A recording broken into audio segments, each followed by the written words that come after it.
Amados, graça e paz do nosso Senhor e Salvador Jesus Cristo.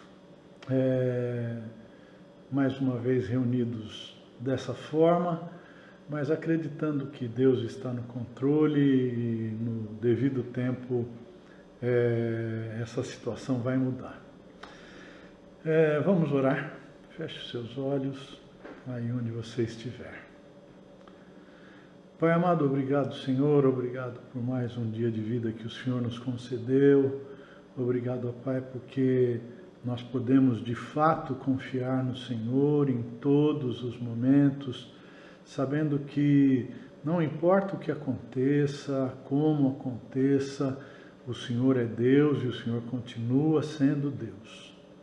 Por isso, ó Pai, nós te pedimos que o Senhor esteja no controle das nossas vidas, o Senhor esteja, ó Pai, na direção das nossas famílias, que o Senhor controle cada passo, ó Pai, de cada um de nós, que nós tenhamos sempre nos nossos corações o desejo de Te servir e da forma verdadeira, sendo fiéis à Tua palavra, comprometidos com o Teu reino, ó Pai, e sabendo que não há e não existe outra fonte de vida, outra fonte de direção, outra e qualquer condição de sermos fiéis a Ti e de praticarmos a Tua verdade, de proclamarmos e vivermos a Tua verdade, a não ser a Tua palavra, os ensinos do Senhor Jesus, os exemplos do Senhor Jesus. Que nós não nos miremos em homens, por mais abençoados que sejam, Pai, por mais fiéis que sejam, mas que o nosso exemplo maior seja sempre o Senhor Jesus. Te oramos, ó Pai, com os nossos corações agradecidos, no nome dEle, o nosso único e suficiente Salvador, o Senhor Jesus Cristo. Amém. Abra a sua Bíblia lá no Evangelho de Mateus, no capítulo de número 7, e acompanhe aí a leitura do verso de número 21 até o verso de número 23. É o mesmo texto sobre o qual nós meditamos hoje em relação ao reino de Deus, à sua vontade, no período em que conversamos na escola dominical. A palavra de Deus diz assim: nem todo o que me diz Senhor, Senhor, entrará no reino dos céus, mas aquele que faz a vontade de meu Pai, que está nos céus. Muitos me dirão naquele dia: Senhor, Senhor, não profetizamos nós em Teu nome, e em Teu nome não expulsamos demônios, e em Teu nome não fizemos muitos milagres? Então lhes direi claramente: nunca vos conheci.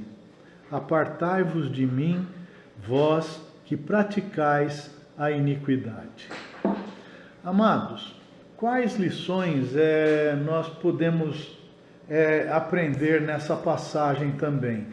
Nós meditamos sobre isso na nossa escola dominical, mas eu gostaria que nós conversássemos um pouco mais sobre isso e eu gostaria de ressaltar alguns pontos que são muito importantes.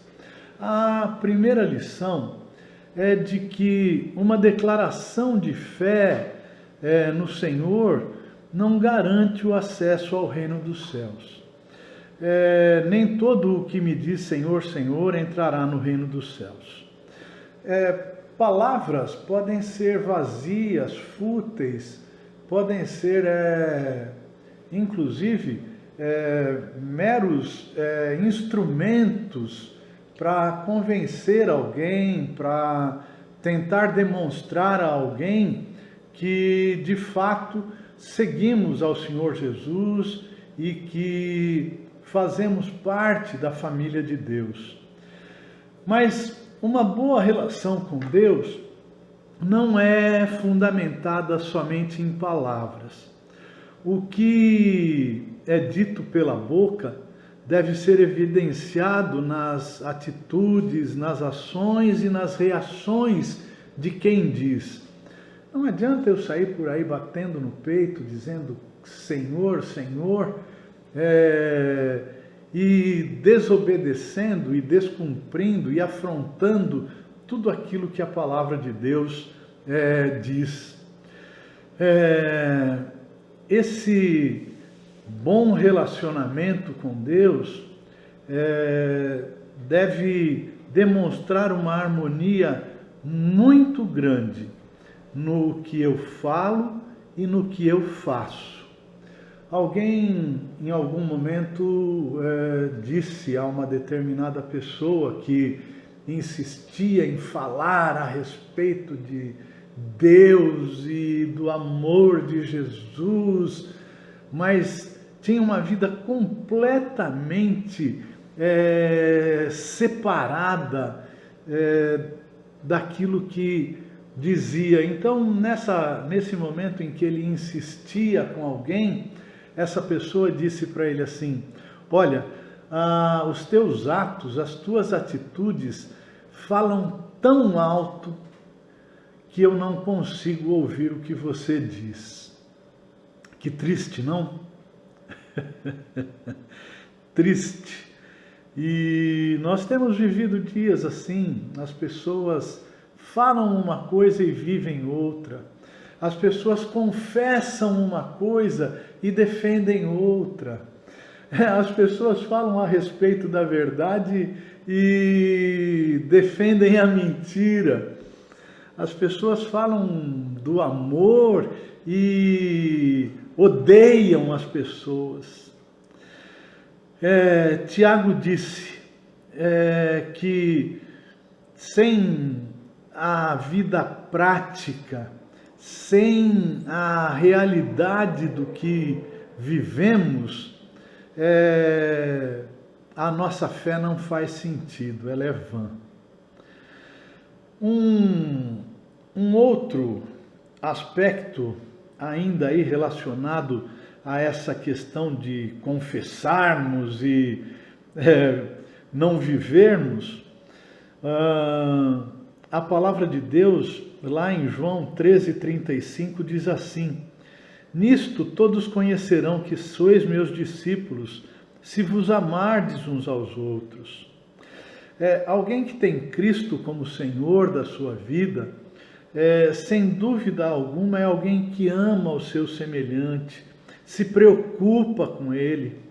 E a palavra de Deus também nos faz um alerta muito sério nesse sentido, quando fala o seguinte: se alguém diz, eu amo a Deus, e odeia a seu irmão, é mentiroso, é mentiroso.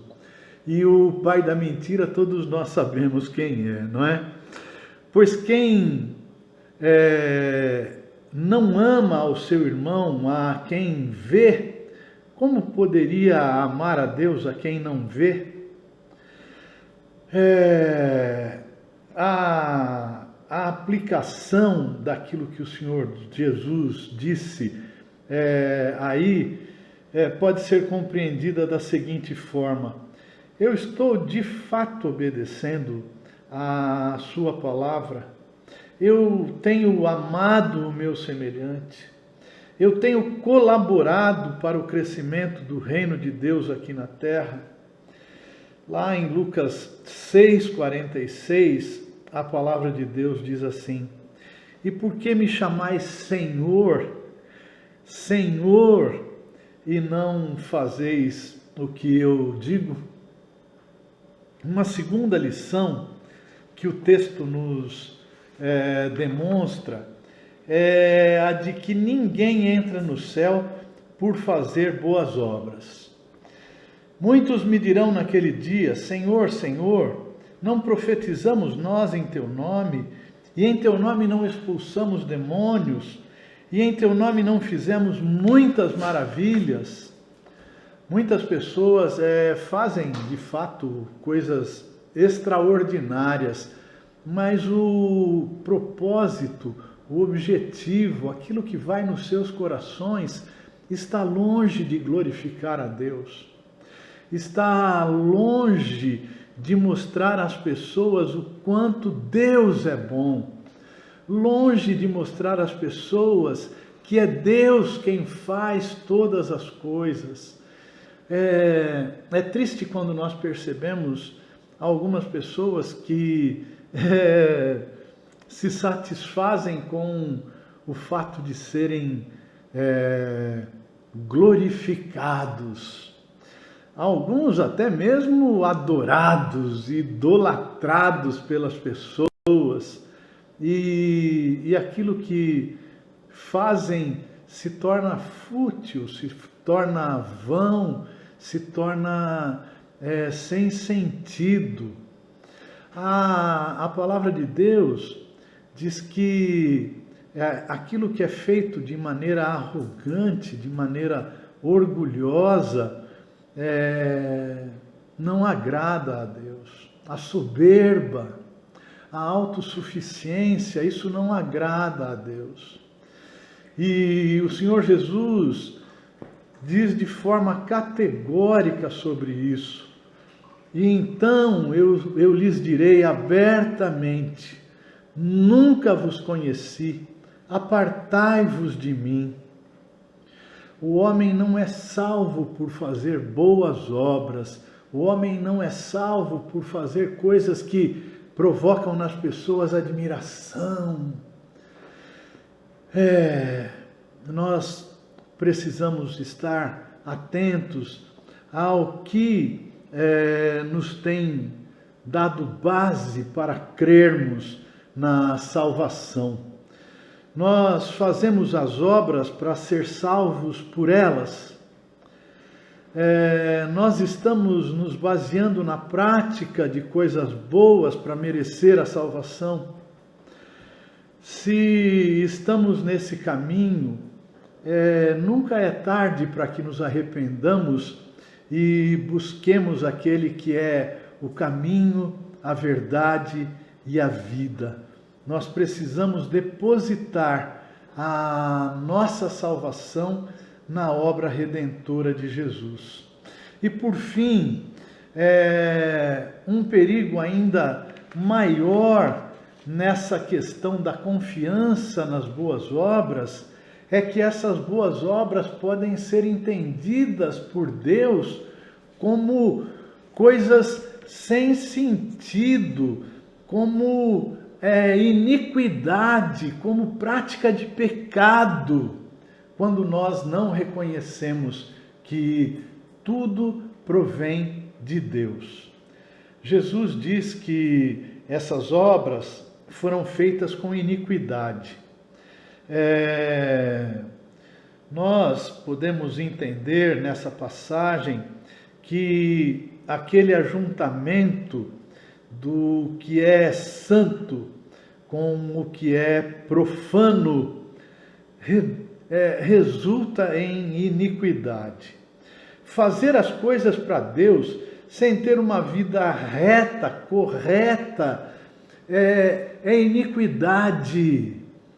Deus não aceita, Deus não reconhece. Não adianta eu bater no peito e falar o que eu tenho feito, se no meu coração a motivação era egoísta, se no meu coração, apesar de atitudes que pudessem demonstrar amor, eu odeio o meu semelhante. Nós podemos ter certeza que essas expressões não seriam expressões de alguém que realmente serve a Deus, porque o Senhor Jesus diz em relação a elas, como já vimos: nunca vos conheci, apartai-vos de mim, apartai-vos de mim. Em João 10,14, o Senhor Jesus diz: eu sou o bom pastor e conheço as minhas ovelhas, e das minhas ovelhas sou conhecido. As pessoas podem até julgarem-se ovelhas, mas certamente estão fora do aprisco. Fora do aprisco. Quando fazemos as coisas para o homem com o fim de mostrarmos uma aparente espiritualidade, nós somos exortados por Deus. E a sua palavra nos diz: guardai-vos de fazer a vossa esmola diante dos homens, para serdes vistos por eles. Aliás, não tereis galardão junto de vosso Pai, que está nos céus. Quando, pois, deres esmola, não façais tocar trombeta diante de ti, como fazem os hipócritas nas sinagogas e nas ruas, para serem glorificados pelos homens. Isso está lá em Mateus, no capítulo de número 6. Quais as nossas motivações que nos levam a realizar algo para Deus? Nós fazemos porque amamos a Deus? Nós fazemos porque somos gratos a Deus por tudo que Ele tem nos feito? Nós fazemos porque queremos agradar a Deus ou porque queremos manter um padrão de espiritualidade que seja notado e admirado por homens?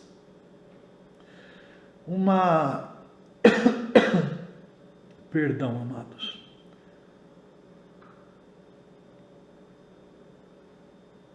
Uma coisa que devemos ter nos nossos corações em relação a esse texto tão importante e tão significativo nos nossos dias.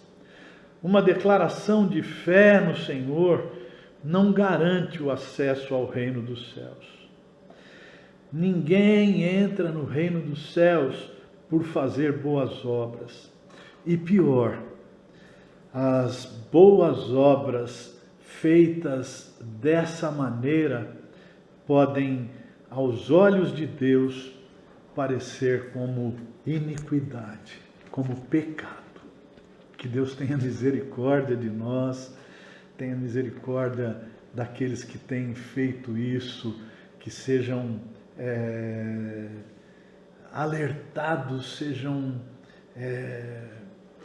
acordados por Deus, tenham os seus olhos abertos dessa cegueira que tem dominado sobre muitos. Que Deus nos abençoe, recebamos a bênção. E que a maravilhosa graça do Senhor Jesus, o amor de Deus Pai, a comunhão e as consolações do Santo Espírito de Deus estejam sobre a sua vida, sobre a vida da sua família e sobre todo o povo de Deus espalhado por toda a face da terra, hoje e por todo sempre. Amém.